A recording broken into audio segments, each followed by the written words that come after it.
Hello my dear friends, welcome to the new project, and today we will make a pillowcase, and this is a very good project for beginners because in this project you can practice straight stitching, straight cutting in a long line.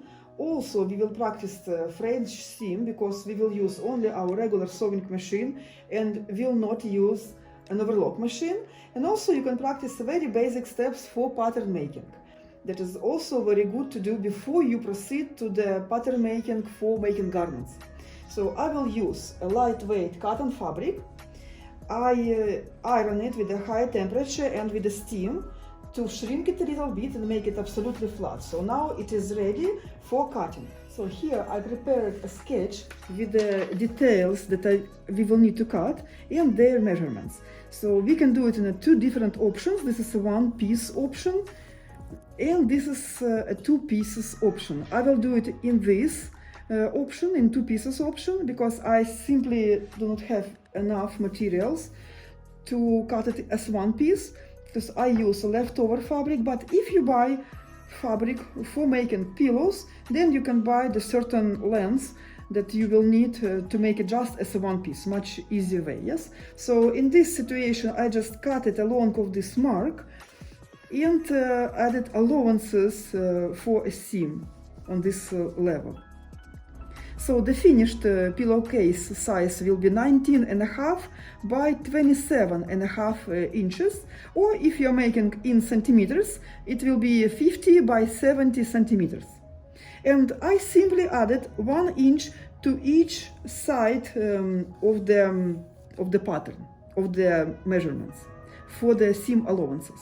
And here is the same. I just added extra 1 inch to each side of this seam. I will cut now these two pieces separate. So in my case, yeah, it will be with the allowances 75 centimeters or 29.5 inches. This side by 55 centimeters with allowances or 21.5 inches. And then when I attached these two parts into one piece, then I will continue working with this as I would work just with a one piece pattern. So the general rule for building a pattern for a pillowcase is in one side we put the width of the pillowcase, here we put the length of the pillowcase, then we repeat the length of the pillowcase, and then we add the little part for overlapping. So this part will be identical for any pillowcases, like if you have a square pillowcase or like that rectangle pillowcase. This part will be between 8 to 10 inches or 20 to 25 centimeters. And this part, in our case, will be 70 centimeters and 70, or in inches it's 27.5 inches and 27.5 inches. So for one side of the pillowcase and for the another side of the pillowcase. And this will go inside for the overlapping. And one more cutting tip for you. If you need to cut big symmetrical detail, like for example this rectangle or like smaller rectangle or square, it is much better to fold these details by half along of the longer sides and then cut it as a one detail with a folding line. Then all sides will be cut absolutely straight and absolutely identical. So now I will divide this 55 centimeters by half, or 21.5 of an inch by half, and we'll fold this side. So I will make this side 10 inches and 3/4 of an inch folded, and we'll cut it as a one side, the same with this detail. So now I will measure here 10 3/4 of an inch from the edge, because this is already with the allowances. This is the distance. So 10 3/4 of an inch. And I will fold the fabric along of this mark. So in my case, because of this print, it's much easier for me to fold along of the line. If you have different print on your fabric, you just double check if this distance, you see, 10 3/4 of an inch, and I measure just in a few places. 10 3/4 of an inch, 10 3/4 of an inch. And now only what I need to do is to cut even this side. See? And then from this line I will measure the measurement of the longer side. It's already with the allowance, 75 centimeters or 29.5 of an inch.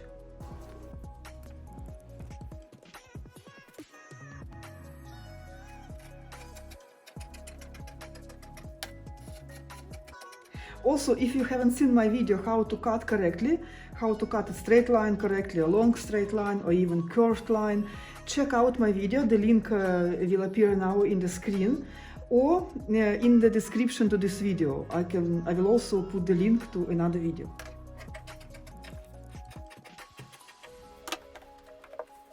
And the second part I will do the same. So here I will measure 10 3/4 of an inch. And from this line I will measure 95 centimeters with allowances or 37.5 of an inch, also with allowances.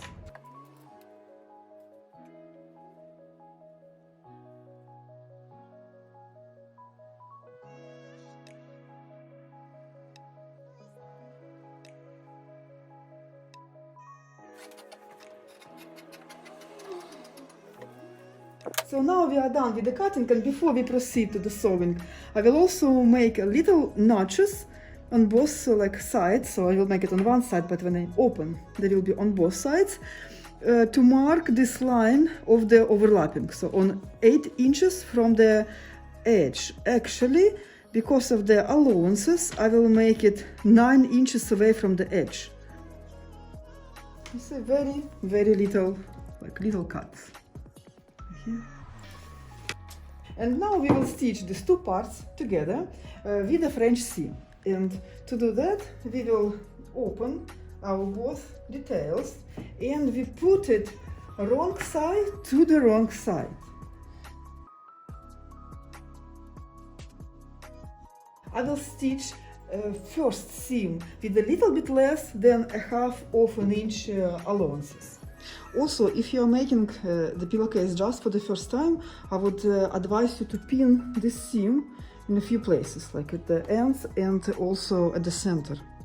So as you can see, the mark of 1/2 of an inch goes a little bit wider, and I will stitch just in between the previous mark and 1/2 of an inch.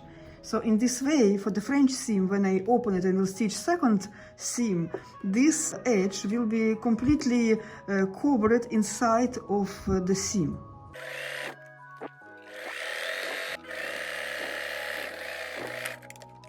The next step, we need to iron the allowances. So I will iron it as an open seam. In this way, I will be sure that I will fold after the fabric exactly along of the seam.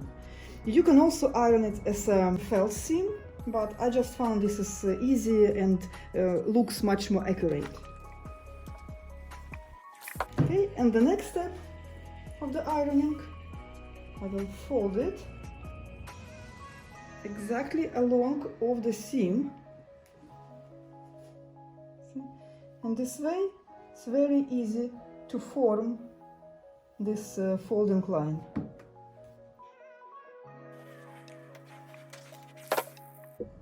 And now, before we will stitch it with a 1/2 of an inch allowances, I will also iron out these two sides. So when we go stitch, we will stitch at the same time these sides as well. So I will iron it 1/2 of an inch and 1/2 of an inch.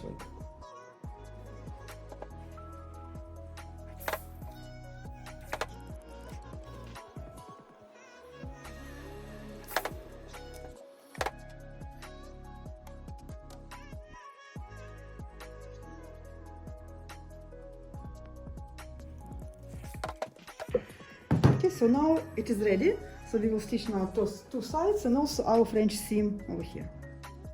And since the first seam we stitched a little bit less than 1/2 of an inch allowances, this seam we will stitch a little bit wider than 1/2 of an inch, just in between the second and third line.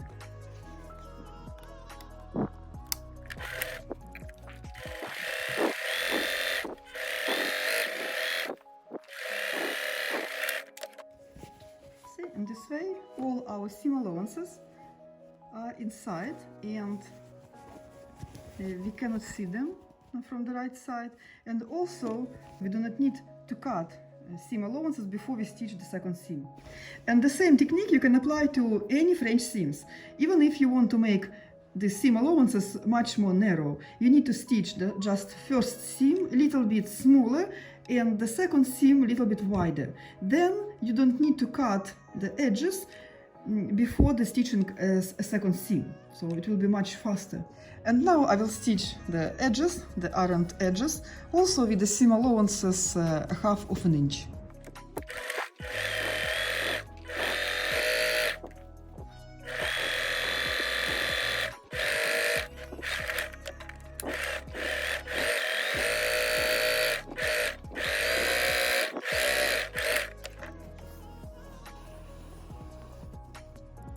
And now we will iron the allowances of the French seam. You can iron it to either direction. Just make sure with these motions that you don't have any folds of the fabric along of the seam.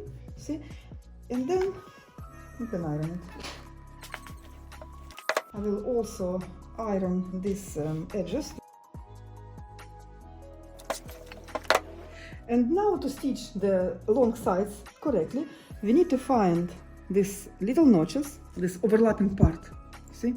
So you find these notches on both sides, you see, here and here, and you fold this part, see, just like that, with the wrong side inside, along of this notch.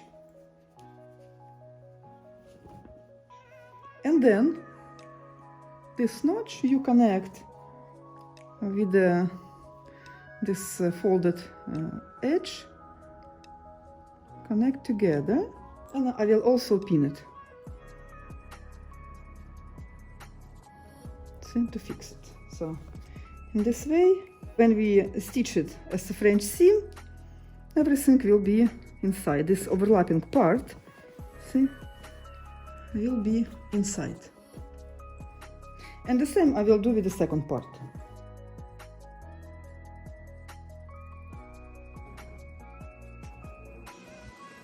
So now I will do the same French seam technique as we did here. So I will stitch the first seam here, like, and here with a little bit less than a half of an inch allowances.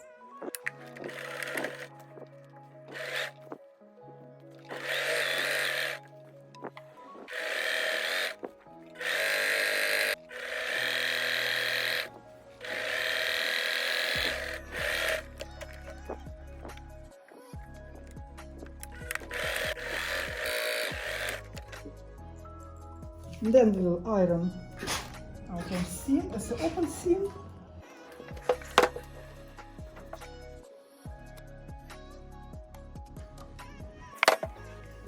And then we turn it inside out. We will iron our seam to prepare it for the French seam. One more time along of the seam line.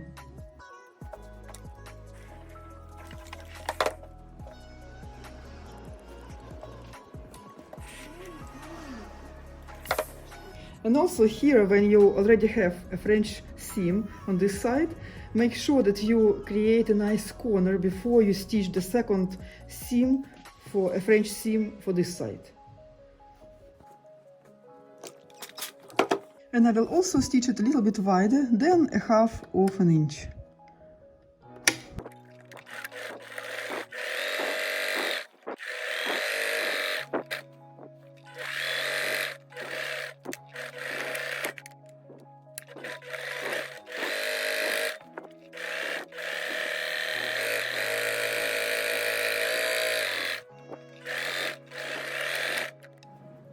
So then we will iron the seam allowances also to the either side.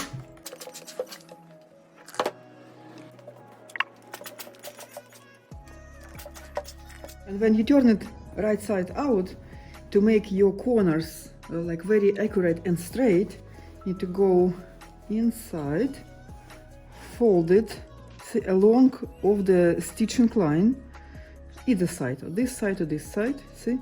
Then, like with the other hand, fix it in this position, see? So I'm holding like inside of this and over here. So I fix it, you see, with a 90-degree corner, and then I turn it to the right side. See? This way our corner is ideal. And the same with the second. So we turn it to the wrong side, we fold it along of the stitching line, fix it in this position and turn it to the right side.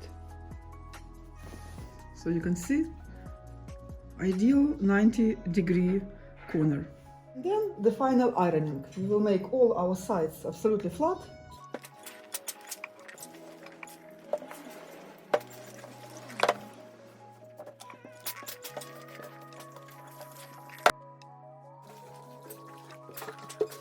Don't forget to use steam and high temperature. Cotton likes this ironing setting, so it will make it very crisp, flat, and looking very accurate and with a professional finish.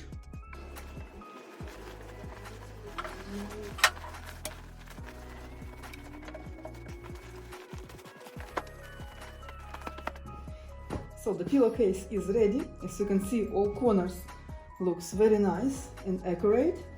From this side it also looks very nice, and even though the pillow is pushing opening of the pillowcase a little bit like apart, but you still cannot see the pillow at all because the overlapping part is pretty wide. You probably saw another design for pillowcase patterns with the opening at the center of the lower part of the pillowcase.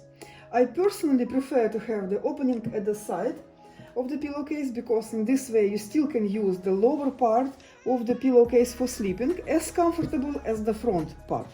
But of course, for certain designs, especially for decorative pillows, you can use you can make opening at the center of the lower part because most of the time you will use only decorative side.